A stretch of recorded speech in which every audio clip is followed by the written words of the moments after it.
Video kali ini sekadar nak berkongsi video memori kami sekeluarga merasai road trip balik kampung ke Kota Baru. Kami jadikan trip balik kampung sekali dengan simple road trip. Caranya, kami isi road trip ini dengan melalui jalan jauh merentasi Penang, Perak, Selangor, Pahang, Terengganu dan akhirnya Kelantan. Perancangannya, kami akan singgah bermalam di Bukit Tinggi dan Kuantan sebelum sampai ke kampung halaman di Kota Baru. So fireworks at Disney at midnight, you kissed me and I think that I'm still in love. Biasanya dari Kulim ke Kota Baru hanya akan mengambil masa sekitar 4 hingga 5 jam saja. Tapi kali ini akan ambil masa 3 hari. Asalnya hanya 290 km jika lalu Lebuh Raya Timur Barat. Tapi kali ini kami akan tempuh hampir 983 km. Lebih 3 kali ganda, maka jadilah 3 hari perjalanan.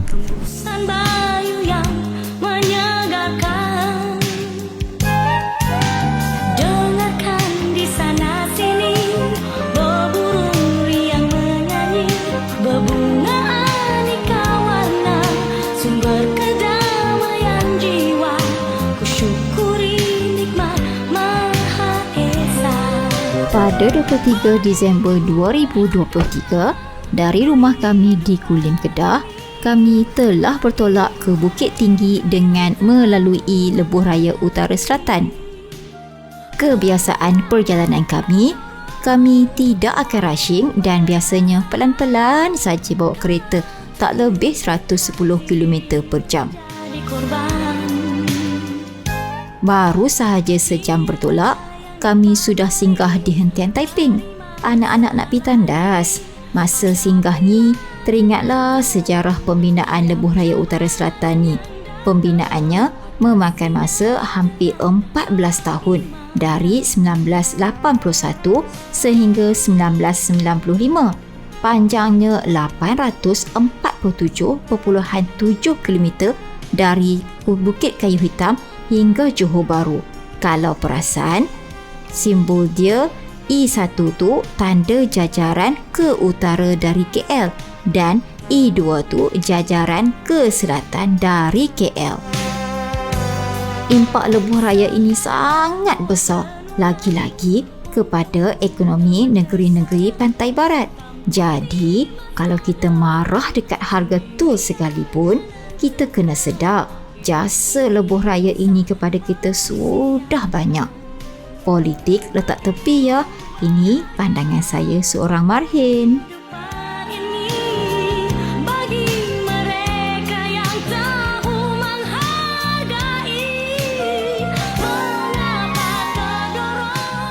Plan asal nak lalu Jalan Batang Kali, Genting Highland. Tapi terpaksa lalu ikut Gombak dan masuk Lebuh Raya KL Karak. Sebabnya jalan alternatif Batang Kali tutup disebabkan tanah runtuh. Dan waktu ni hangat berita tanah runtuh di campsite yang menyebabkan 31 terkorban. Masa ni kami risau juga dengan cuaca yang sentiasa hujan. Iklim kita pun dah berubah. Semua kena tempias musim tengkujuh pantai timur sekarang ni. Berjaya Hill Residence ni adalah hasil Tycoon Tan Sri Vincent Tan, founder dan chairman Berjaya Berhad. Dengar cerita lah, idea asal adalah daripada Tun Dr. Mahathir sendiri selepas beliau melawat Colmar di Perancis. Disebabkan musim cuti hujung tahun, kos kami untuk penginapan 1 malam di Colmar Tropical ni dalam RM530 termasuk teks. Ada 2 lokasi untuk penginapan. Satu di Colmar Tropical macam kami sewa, dan satu lagi The Chateau Spa and Wellness Resort yang lagi mahal dan mewah. Sumber kedamaian jiwa. Aktiviti petang ni hanya ronda-ronda dalam Kolma Tropikal saja. Lagipun, dalam Kolma Tropikal saja ada kedai-kedai untuk pelawat datang lepak, healing dan dating hingga malam. Tempat tarikan lain seperti Japanese Village sesuai lawat pada siang hari. Malam tu kami dinner di La Flamme, satu daripada 3 kedai makan di Kolma Tropikal ni. Lagi 2 tu, La Blason dan La Polerotti. Ada juga shoplet Starbucks dan bakery, tapi tak sesuai lah untuk dinner. 4 macam ni kami dah expect lah harga mesti mahal, dengan rasa pun so-so saja. Suhu malam dekat sini agak dingin, tapi tak sesejuk Cameron Highland lah. Dengan lampu-lampu dan bangunan-bangunan France style ni, suasana romantik lah untuk couple yang baru kahwin. Jadi untuk kami keluarga, lepas makan terus naik bilik tidur.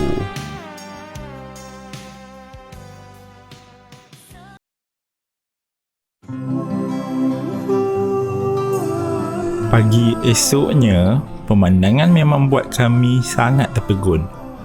Saya terlepas peluang nak ambil hyperlapse matahari terbit. Memang cantik. Matahari terbit di celah-celah bukit dan tambah lagi dengan suhu yang dingin. Healing semacam pagi itu. Kami buffet breakfast di La Blason dan termasuk dalam pakej penginapan. Hana dah ni dah excited nak mandi kolam, nak rasa air sejuk kolam di atas bukit ni. Biasalah anak-anak, nak rasa dulu, lepas tu baru tahu sejuk sungguh air kolam pagi tu. Hani dalam 2 minit je, lepas tu naik dah, cakap sejuk sangat. Hana je keras teruskan main air kolam tu. Banyak lemak dah kot pada Hana ni.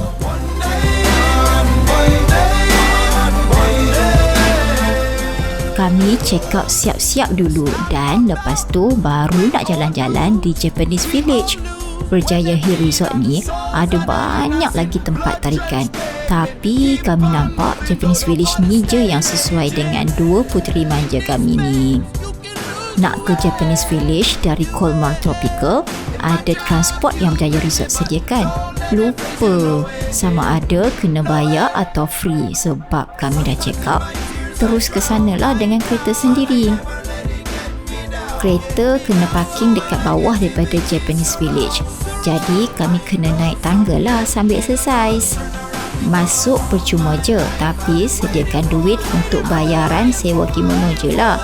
Alang-alang tak pernah pakai kimono, jadi lengkaplah kami 3 beranak bergaya dengan kimono sambil berjalan kepit-kepit ala wanita Jepun.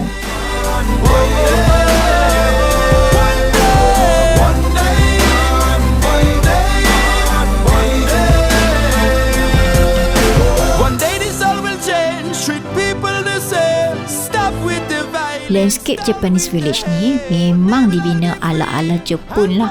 Jadi sangat sesuai untuk pengunjung nak berinsta famous. Jadi adalah sejam lebih duk ambil gambar dan video di sini.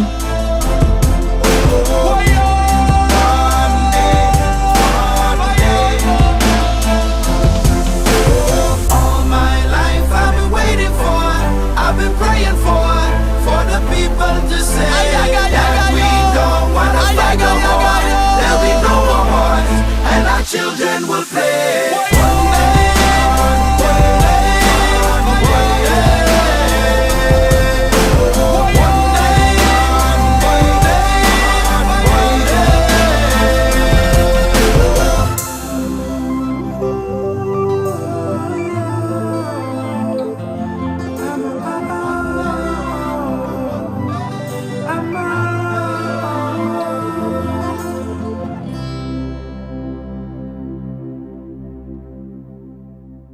Turun dari Bukit Tinggi, kami teruskan road trip ke Kuantan melalui Lebuh Raya Timur Barat LPT. Ikut kata Encik Uwais, katanya dalam 216 km, lebih kurang 2 jam setengah lagi nak sampai Kuantan. Kadang-kadang road trip macam ni seronoknya dalam kereta tu. Sebab boleh bonding time dengan anak-anak. Hani duk nyanyi dekat belakang. Layan pula lagu Ella, Sepi Sekuntum Mawar Merah.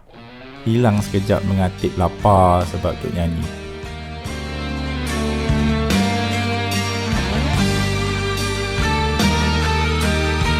Cerita pasal lapar, memang kami tak sempat makan tengah hari lagi lepas turun Bukit Tinggi. Jadi, Cik Habi pun cadanglah kita masuk Temerloh nak cari patin tempoyak.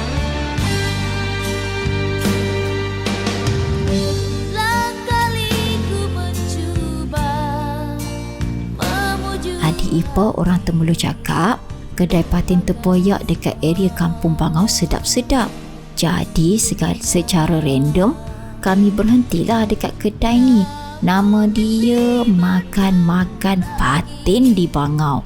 Sebab dah lewat kami sampai dalam pukul 3 lebih, jadi pelanggan pun tak ramai dah. Tapi lauk patin masak tempoyak masih ada lagi. Walaupun patin tempoyak pun famous dekat Perak, tapi maaf ya orang Perak, patin tempoyak Pahang memang lagi sedap. Hana ni biasanya tak nak makan masak tempoyak sebab dia cakap bau busuk. Tapi bila dekat sini, dia kata bau tak hanya pun. Lepas tu, habis licin nasi dengan kuah tempoyak tu. Siap Hana minta menambah lagi. Dari Temerloh ke Kuantan, kami ambil masa dalam 1.5 jam. Jaraknya lebih kurang 140 km. Plannya, tidur satu malam di Irad Hotel. Hotel ni affordable sebab dia bukan level hotel yang ada swimming pool. Asalnya kami book apartment Airbnb di tepi laut, tapi host pula buat perangai suruh kami cancel bila dah settle bayar. Lepas series of dispute dengan Airbnb dan host, dapatlah balik duit refund dan juga diskaun kupon daripada Airbnb. Tu yang saat akhir kita orang book Irad Hotel ni. Hotel ni okey jugalah. Lokasinya betul-betul tengah bandar Kuantan. Dan biliknya boleh tahan luas juga. Ada satu katil queen dan satu katil single. Untuk harga RM378 termasuk breakfast, kita orang 4 orang.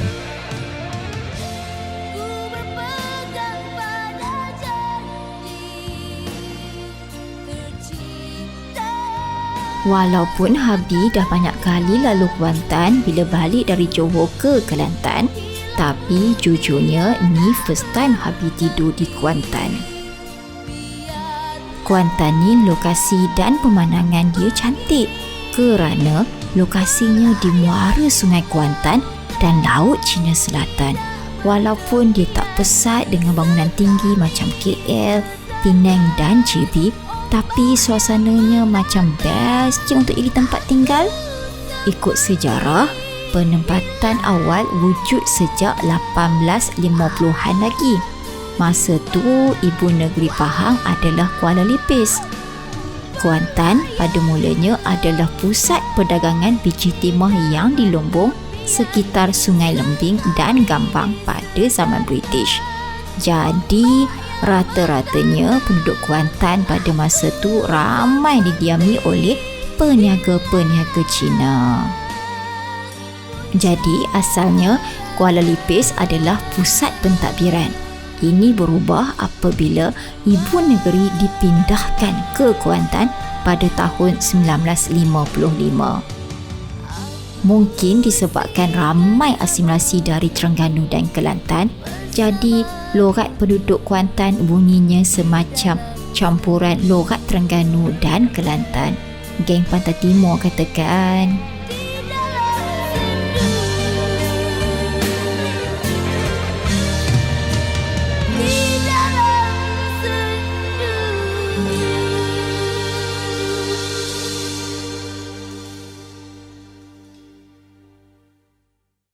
Okey, lepas check-in Irad Hotel tu, kami rancang nak ronda bandar Kuantan lepas maghrib. kami sambil kita dinner terus. Dinner malam tu dekat area Teluk Baru. Area sini memang banyak restoran seafood dan ikan bakar. Jadi random jugalah kami pilih yang mana satu tak berapa busy sangat. Last makanlah dekat restoran dan kafe santai nama dia. Kami order ikan togok, ikan kerapu, sup sayur, nasi dan air jus untuk kami sekeluarga 4 orang. Totalnya dalam RM117. Okey lah harga ni, murah sikit daripada harga ikan bakar di area Penang yang kami selalu makan. Suasana kedai ni memang santai, kena dengan nama kedai dia lah. Sebab kami ni jenis tak suka kedai yang sibuk, lepas tu meja rapat-rapat dengan pelanggan lain. Kira just nice lah kedai ini untuk kehendak kami.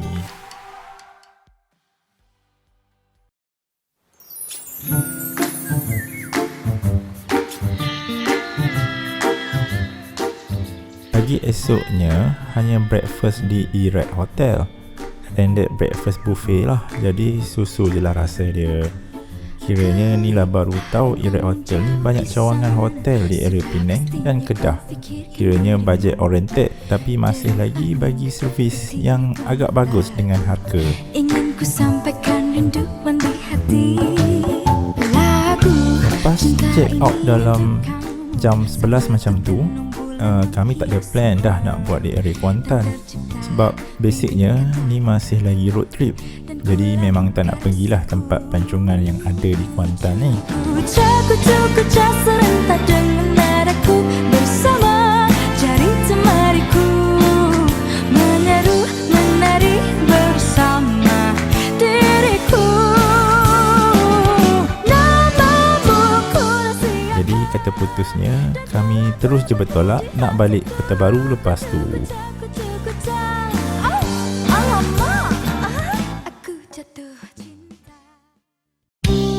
Masa drive tu, Abah dan Ibu porak cakap nak berhenti pantai. Hana dan adik pun cerit seronok lah. Tapi Abah cakap nak berhenti tua pantai nak main turun je. Tak boleh mandi. Abah cakap lagi sekarang hujung tahun. Musim tengkujuh di pantai timur. Bahaya kalau main air pantai. Hana dengan adik dah mengantuk tunggu bila lah nak sampai pantai. Dalam 40 minit macam tu, Abah pun berhenti dekat pantai Cerating. Hana tengok pantai sini cantik dan lantai. Tapi angin kuat sangat. Ombak pun besar-besar. Betul lah Abah cakap bahaya kalau nak mandi sebab ombak kuat sangat. Bagi mereka yang tahu menghargai, mengapa terdorong oleh perasaan kalau turutkan hati dirimu. Dalam 15 minit macam tu je, Abah dah panggil ibu, Hana dan adik masuk kereta balik. Sebab kesian tengok anak-anak tak boleh main pantai, jadi kena tambah lagi satu stop untuk bagi semua happy. Last stop ni Pantai Batu Buruk Kuala Terengganu. Lama sangat dah tak datang Pantai Batu Buruk ni. Terkejut jugalah, banyak dah berubah.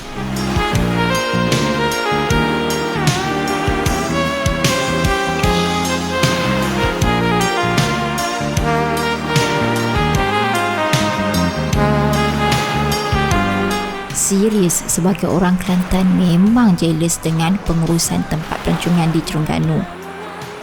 Walaupun Pantai Batu Buruk ni kena juga hakisan dan tak sesuai untuk mandi, tapi Terengganu tetap pandai bangunkan dan uruskan pantai diorang. Sempatlah bagi anak-anak main kereta kuda, hanya RM5 seorang. Sekejap je dia bawa pusing, tapi cukuplah untuk anak-anak rasa happy dan simpan kenangan. Menghargai